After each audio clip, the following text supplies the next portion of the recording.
Reka twakire Okelo. From Uganda, ladies and gentlemen, nimutamwa mashi. Amashi menshi cyane. Nago turi bumwakire. Ladies and gentlemen, the first international comedian in Gen Z comedy. Ladies and gentlemen, give it up for Okelo. Show him some love. Hey, hey, let me hear you make some noise, ladies and gentlemen. Hey, wait. Say what? DJ. Where's the DJ? DJ's in Rwanda behind. In Kampala, they're always here. DJ, how are you? Nice shoes. Yeah. We shall talk about the halls later. Good evening, Rwanda. How are you doing tonight? Let us clap for Messi for putting together one of the best comedy shows happening here. I'm happy to be here. I'm here to complain. For me, I go straight to the point. I'm not happy, my brother. There is a boy we studied with in Uganda. He was from Rwanda. His name was Katoya Peter. If you know someone called is it Katoya? How do they say it? Gatoya. Gata, whatever. I'm not happy with him. That idiot. That man was very clever in school, but he would not give us answers. Gatoya. If you find him, slap him on my behalf. I don't know where he is. He must be a security guard somewhere here. Gatoya Peter. We had two clever students. There was Gatoya Peter from Rwanda. There was another idiot from India. He was an Indian. His name was Divesh Peter. You know Indians? His name was Divesh Peter. Not Divesh Peter. That is Gatoya Peter. His name was Divesh Patel. Now, let me tell you, me, I was stupid. I know myself. And I know I'm not alone. We are all here. We are all here. You're seated there smiling, you got F9. I know you. We are together. Do you know, during exams, madam, during exams, you would know someone who was prepared, someone who is ready. During exams, I remember chemistry. How many of you did chemistry? Chemistry in O level. I not the compulsory one, not choosy. Chemistry, even if you pray to God 10 times, during exam, the Holy Spirit leaves you alone. Let me tell you, during exams, you would know who was prepared. Outside the examination room, let's say the examination room is here. Outside the room here, people are busy reading like 2 minutes to the exam. 2 minutes. The exam is that they are putting papers on the desk. Do you know Gatoya Peter, that idiot? Gatoya and Divesh, they would be outside. We are going for chemistry in 2 minutes.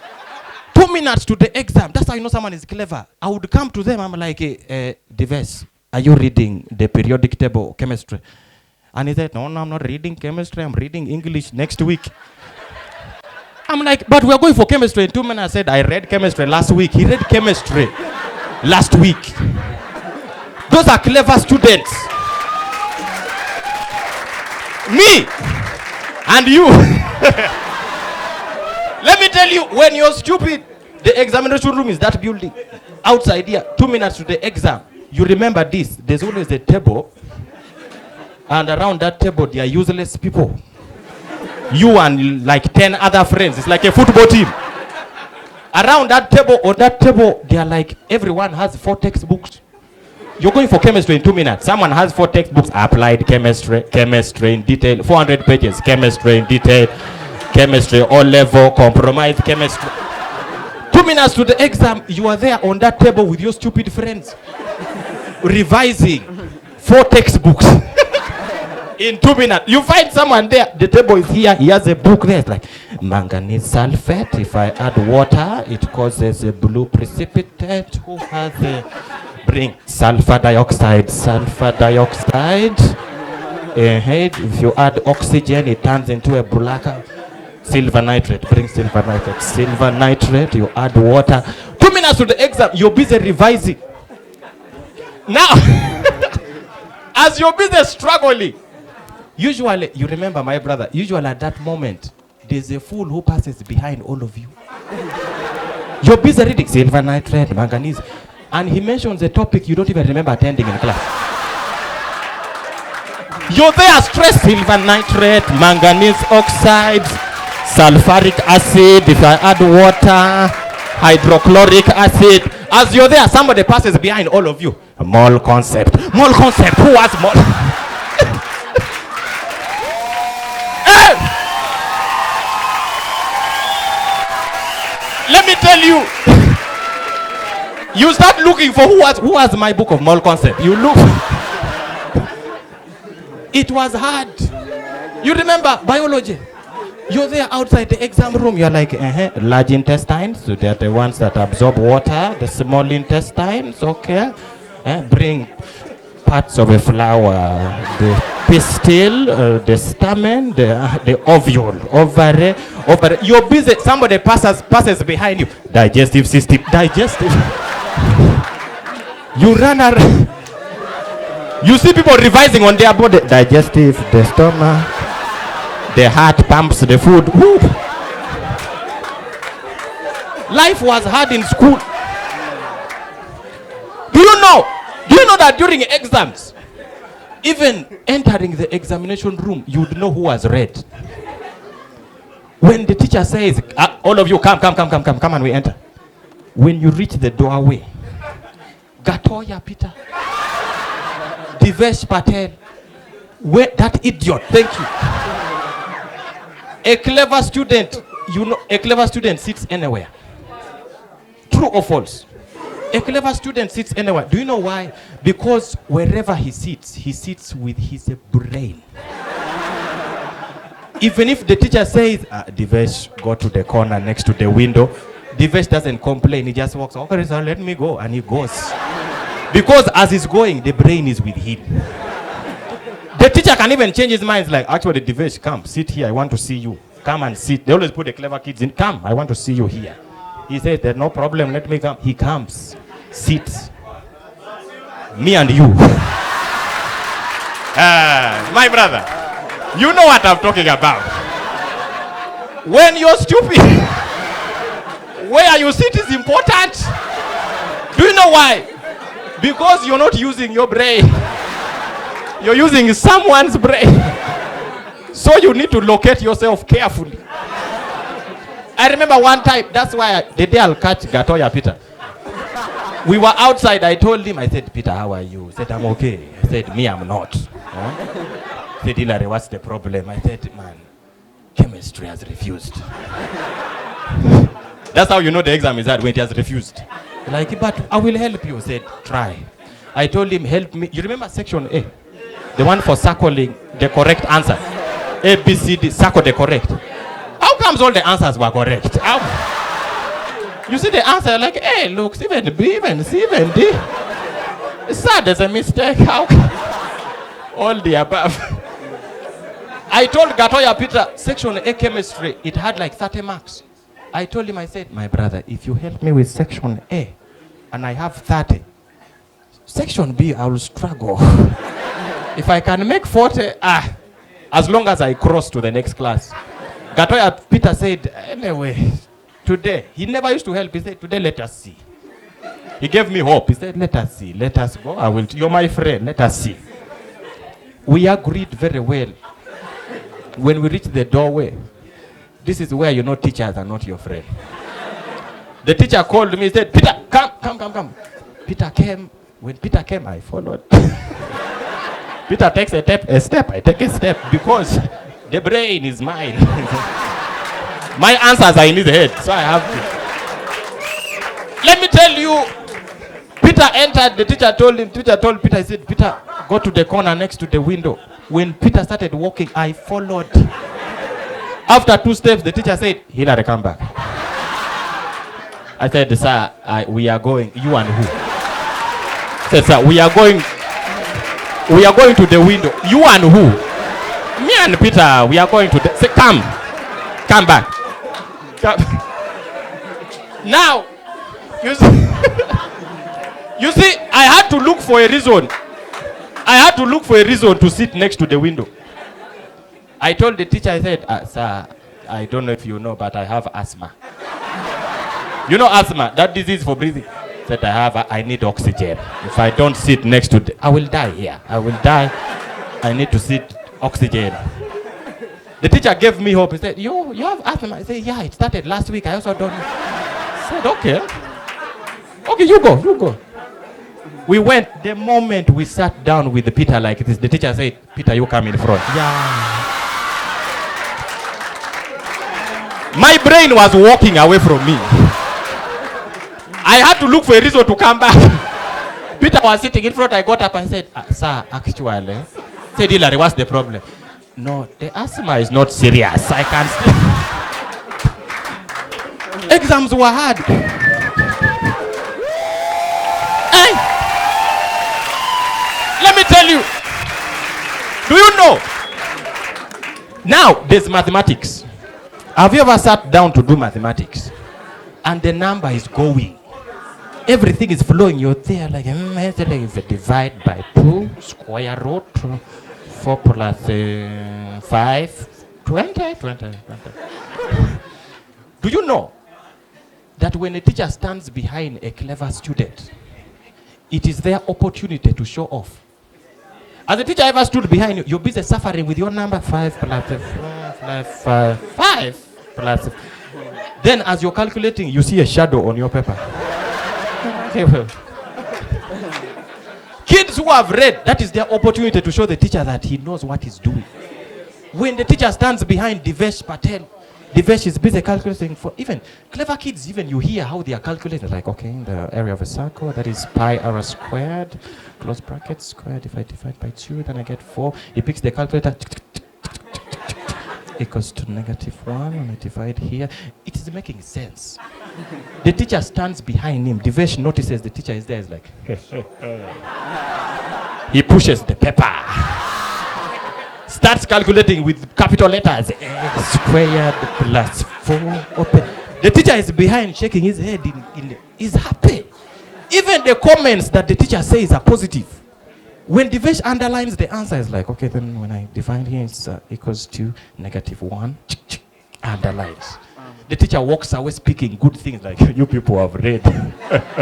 This class is doing well. This class understood algebra. You're doing very well. When a teacher stands behind me and you know what I'm talking about. You are there sweating with your paper.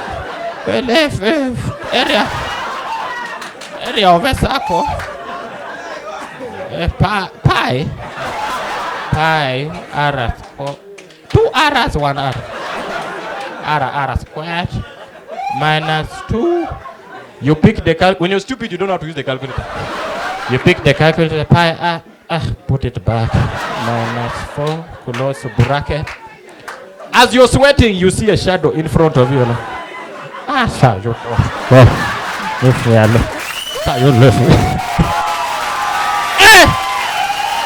You are suffering. Now, this is the problem with teachers. They don't leave you. You keep covering, the teacher is behind like this. Then he finally sees your answer. You underline the answer with confidence. Have you underlined an answer 4 times? Like then the answer is the plus 5. With confidence. When the teacher walks away, the comments break your heart. You know number 4, you've got the answer you want. The teacher walks away. Class, read number 4 carefully. Read number 4 carefully.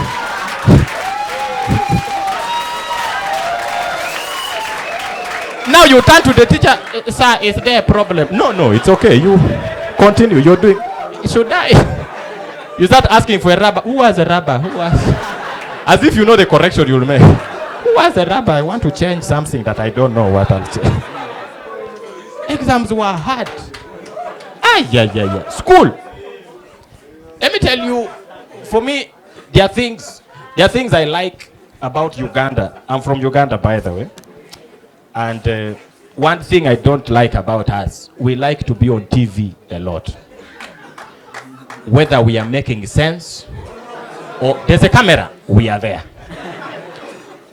There's a time an accident happened there's a city called Gulu in northern Uganda. There's an accident that happened there. You know how when an accident happens, the news reporters come live and they're like, we are here, an accident has happened. Do you know, I watched CNN, the American TV. Americans don't like to be on TV. If they don't know what happened, they say, I don't know. And they walk away from the camera. An accident happened in New York City. I was watching CNN live. Ladies and gentlemen, welcome to CNN Live. We just got information coming out of Manhattan. A train carrying over 50 passengers collided with a bus today. But right now, Mr. Johnson, he's down at Manhattan Terminal 5. Johnson, are you with us? Johnson was with us. He was down live at the scene. Oh yes, Peter, I'm right down here, and the accident just happened about 5 minutes ago, and we just want to try to look for eyewitnesses, somebody to let us know what really went down. And he went looking for who can tell them the story. This was in America. Okello is in Gulu. He found a lady, I think she was from France or something, in America. Like, oh, excuse me, madam, do you mind letting us know what happened here? This lady wasn't there. She told us the truth. Excuse me, madam, do you know what happened about the accident here? I was in the saloon working on my hair. I don't know, I don't want to lie to the people. Really, just please. How do they say leave me alone in French? Laissez-moi bonjour. They left her. She went away. This man apologized to us who are watching. He said, dear viewers, apologies. I believe she didn't know what happened, but we got another gentleman here. Excuse me, sir. It was a black American. Do you know what happened here? Black Americans talk with the vibrance, with energy. Hey, yo, man. My nigga, man, I was over there, feeling my shit, I don't want no smoke. And then I was over there, and all I heard was, I was like, yo!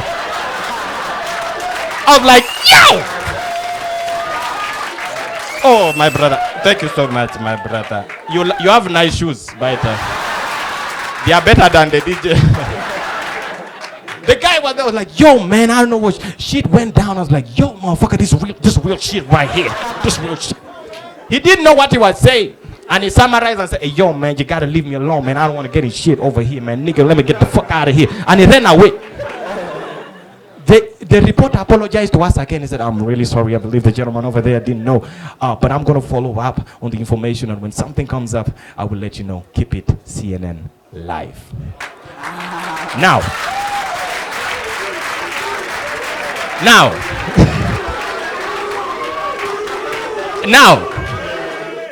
in Ugulu, an accident. A taxi collided with a bus. News, there's a TV in Uganda called NBS. It is the best in being live. They are always live. Something can happen now and they appear from nowhere. I swear, you can slap someone here. Before you know it, they're here. It's like, sir, how do you talk to the kid? Tell us what happened. They're always live.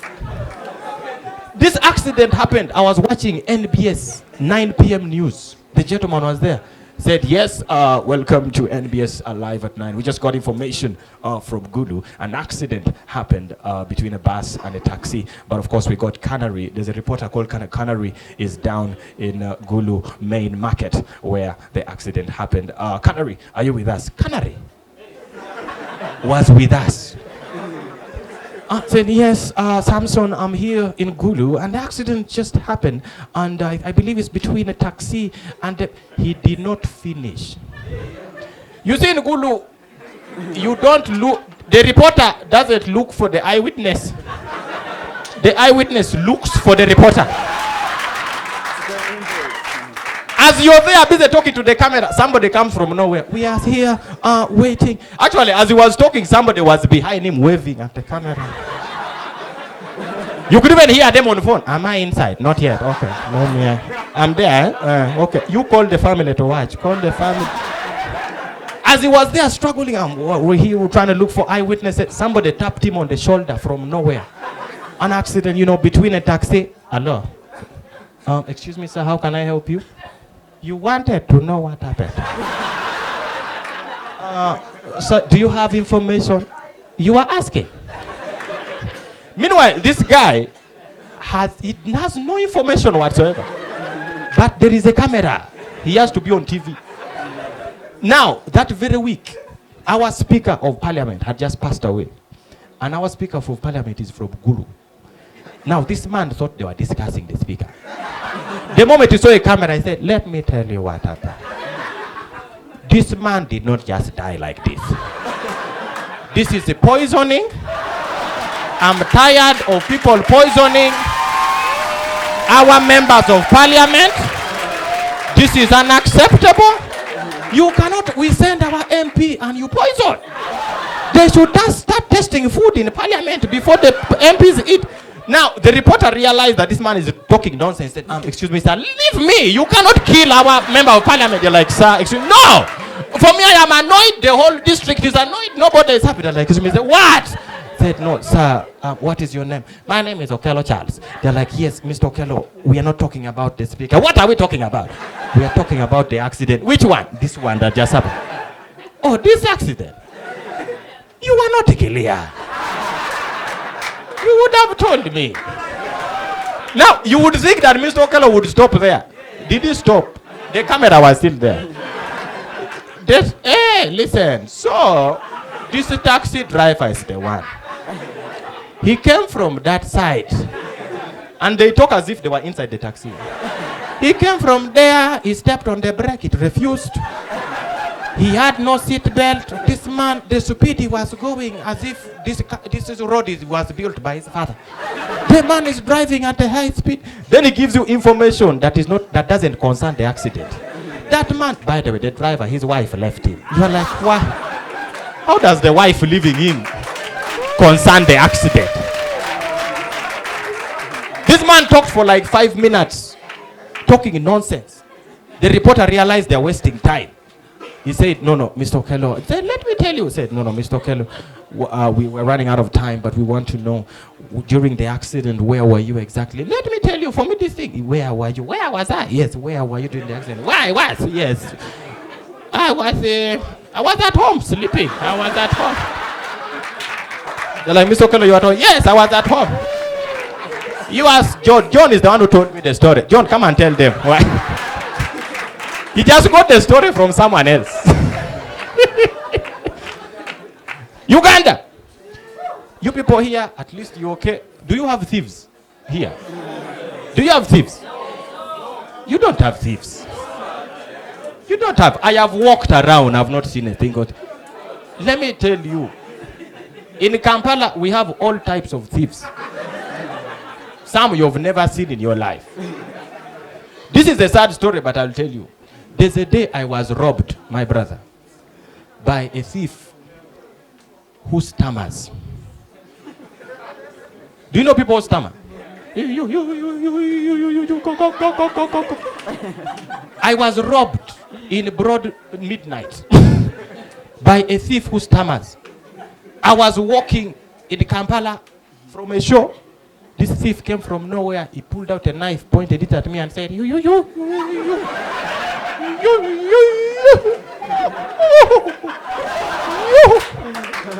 I was there. I was confused. What is happening here? You see, normally when you're robbed by a thief who talks in a normal way, they tell you what to do and you do it. When they say remove your wallet, you remove the wallet. Give it to me. Run away. This man was not talking. Now, I'm the one who had to talk on his behalf. Which technically it means I was robbing myself. I was robbing myself. This man looked at me with a knife, a very big knife. He said, you. I said, what?